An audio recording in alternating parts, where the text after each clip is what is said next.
$48 ticket, but over half the revenue came from fees.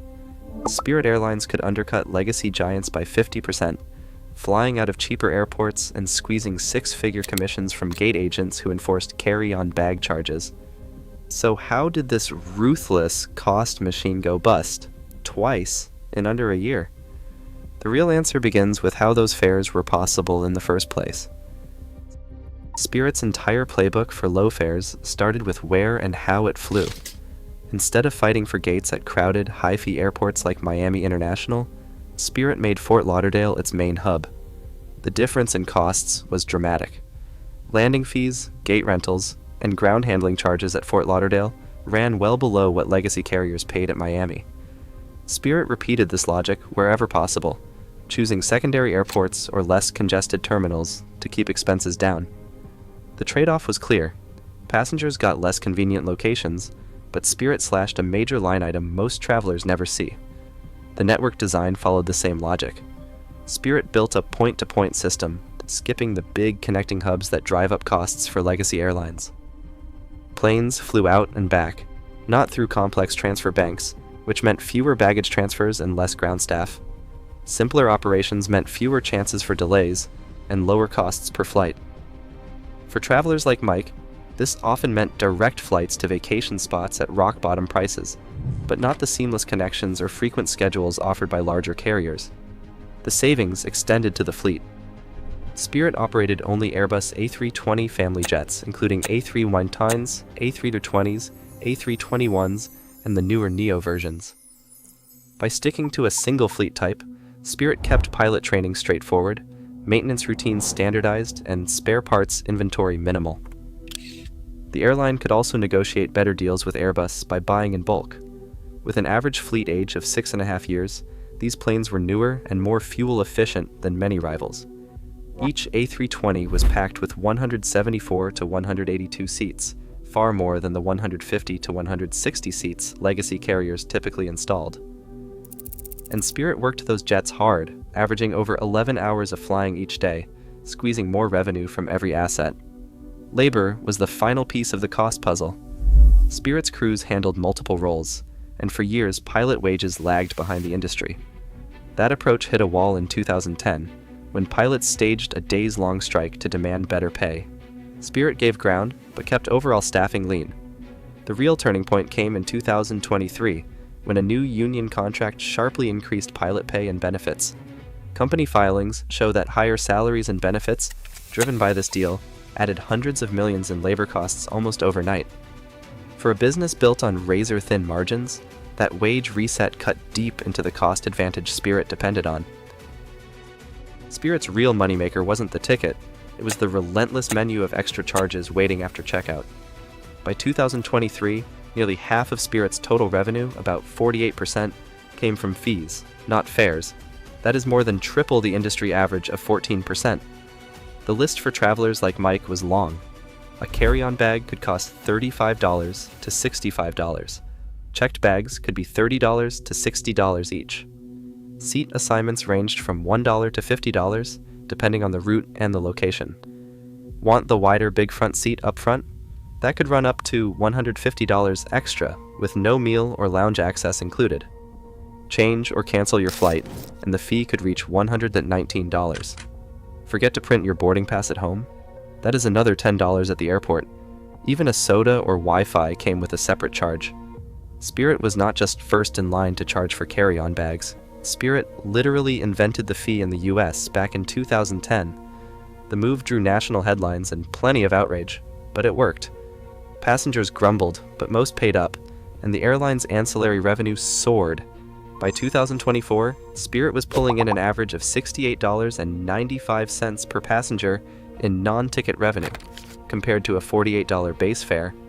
For every flight, the FEE machine quietly racked up more cash than the seat itself ever did. Behind the scenes, Spirit made sure the system ran at full throttle. Starting in 2022, gate agents received a $5 commission for every carry-on bag fee they collected at the gate. Over 2 years, Spirit paid out more than $26 million in these commissions. The incentive was clear: spot as many unpaid or oversized bags as possible before boarding. Some agents described the pressure to enforce the rules, while others saw it as fair play. After all, the bag policy was spelled out in the fine print. But the effect was unmistakable. Complaints about baggage enforcement spiked, and a Senate investigation pointed to the commission program as a driver of aggressive fee collection. Compared to Ryanair's metal bag sizers, Spirit's approach put the decision and the payday in the hands of the person at the gate. For travelers, the ultra-low fare was just the opening bid. The real cost, and the real business, came from everything that followed. Mike's trip starts with what looks like a steal, a $48.08 ticket, less than half the price of most airlines. But by the time he is finished adding a carry-on, picking a seat, and grabbing a snack, the total climbs to $117.03. That is not an outlier. In early 2024, Spirit's average passenger paid $68.95 in fees on top of the base fare. For years, this formula kept planes full and the revenue flowing. Yet, beneath the surface, the numbers were slipping out of balance. Every airline tracks a simple equation: how much money comes in for each seat mile, and how much it costs to fly that seat. In 2024, Spirit's cost per available seat mile, known as CASM, hit 11.35 cents. But the revenue per seat mile, known as TRASM, was only 9.27 cents. For every mile a seat traveled, Spirit lost a little over 2 cents. Multiply that by millions of seats, day after day, and the losses add up fast. Even with planes averaging over 80% full, the math no longer worked. The fee machine was still running, but rising costs outpaced what Spirit could squeeze from every passenger. Mike's ticket, and those like it, had become a losing bet for the airline.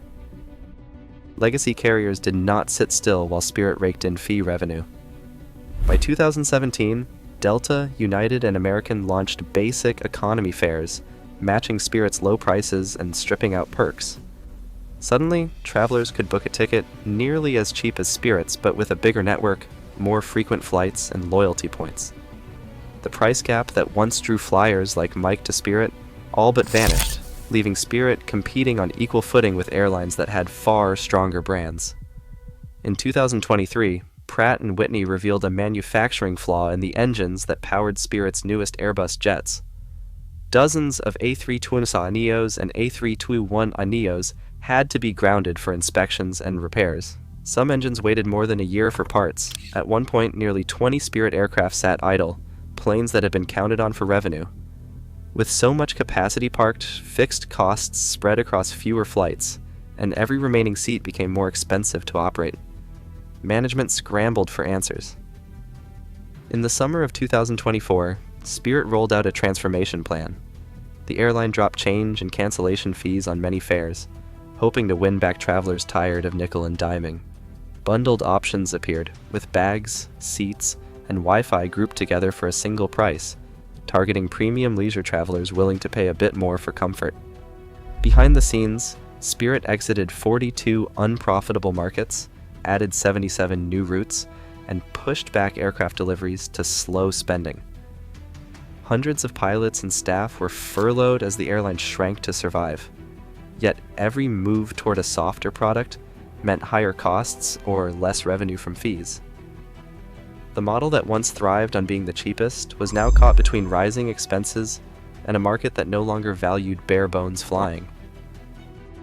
Bankruptcy court became the final stop for Spirit's ultra-low-cost experiment.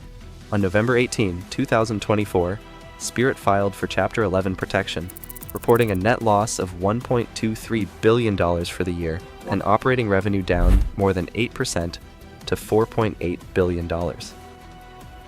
The airline's transformation plan, which included bundled fares, market exits, and deferred aircraft, could not restore the math. The fee engine that once set the industry standard now sputtered under the weight of higher labor costs, grounded jets, and relentless fare competition. Through court proceedings, Spirit slashed costs wherever possible. Using bankruptcy law, the company walked away from dozens of unprofitable aircraft leases, shrinking its fleet and cutting capacity to survive. Hundreds of pilots and staff were let go. The goal was to trade growth for a shot at profitability, even if it meant becoming a smaller airline. After 4 months under court supervision, Spirit announced it had exited bankruptcy on March 12, 2025, wiping out nearly $800 million in debt. But the reset was only temporary. The core problems remained unsolved: rising costs, a crowded market, and a fading price advantage. On August 29, 2025, Spirit filed for Chapter 11 protection again, this time with even fewer routes and a fleet trimmed by dozens of aircraft. The so-called shrink-to-shine strategy made survival the only priority. Spirit's double bankruptcy forced a hard question. Can any airline built purely on being the cheapest actually last in the American market, once everyone else learns the same tricks? As legacy airlines adopt the same fee-driven tactics, flying cheap no longer guarantees survival. The ultra-low-cost model's limits are now industry reality, and not just Spirit's cautionary tale. In a world where every airline charges for everything, the true cost of travel is clarity itself. What do you think?